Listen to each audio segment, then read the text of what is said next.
Will the debt ceiling lift continue to lift stocks? Well, that's what we've been talking about for the last couple of weeks here on 3 Minutes on Markets and Money. And again, this is what we've kind of expected. The whole debt ceiling issue was a lot of hyperbole from the Democrats that it was going to crash the economy. We're going to go into a deep depression, default on our debt. That was never the case whatsoever because A, they were always going to lift the debt ceiling, and B, there's plenty of revenue coming in to meet interest payments. So there's not a reason to default on debt. Yes, you may have to cut spending to other areas, but the debt ceiling default was never really an issue. But it's great rhetoric to try to force through an agenda.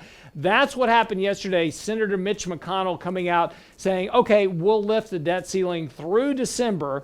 That staves off the possibility of a debt default in the short term. And as we stated yesterday, when that occurred, that would provide a lift to asset prices. Well, that occurred yesterday. Markets were down yesterday morning, retesting that major support line that we've been building over the last couple of days. Did finish the day after the announcement rallying back above the 100-day moving average. Now, this sets the markets up here for a rally to the 50-day. This morning, futures are pointing higher as this kind of relief over the whole debt ceiling is coming to fruition.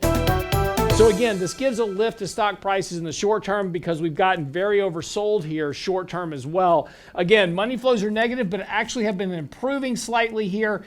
And what we're watching for, importantly, is this MACD sell signal crossover. A MACD buy signal at this point would give us that seasonally strong period of the year trigger that we're looking for to increase exposure to portfolios for the next couple of months.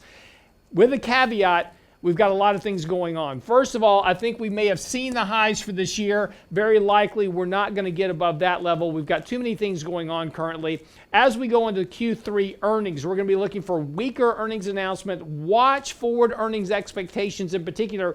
Those are going to start to come down. Too much pressure on corporate profit margins from higher inflation, supply chain disruptions, weaker economic growth. The Atlanta Fed now bringing down their economic growth expectations down to almost 1%. So again, that's going to start to weigh on corporate earnings as well going forward.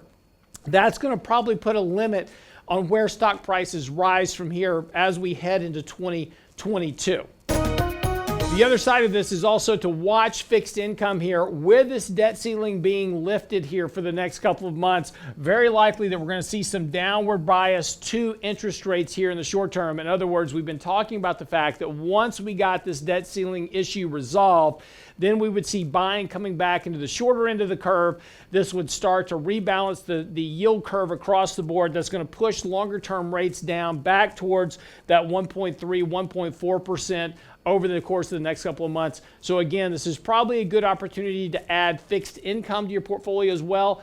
Balance out that risk hedge to portfolios even as stocks rise here potentially. Likely it's going to be a bit more volatile. Also moving into November, if the Fed does announce and start taper, then we're also going to see more downward pressure on rates as the risk preference from risk to safety begins to form, and we can begin to see more movement back into Treasury. So again, stronger dollar also helping this cause as well, but that also suggests that we should be more domestically oriented in our exposures right now. Less emerging markets, less international stocks, because those are going to be pressured by a stronger dollar.